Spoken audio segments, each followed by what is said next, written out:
What's up guys? Weather forecast. Ang lamig masyado sa labas.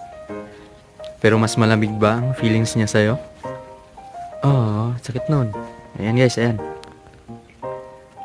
Minsan lang kasi mag-snow sa Yokohama. Kaya pag nag-snow, ayan.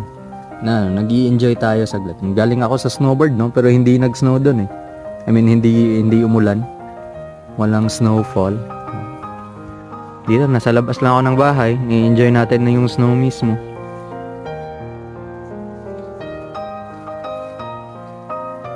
Yan. O yan, kahit nandito ako, umaabot yung snow at saka ice. O yan.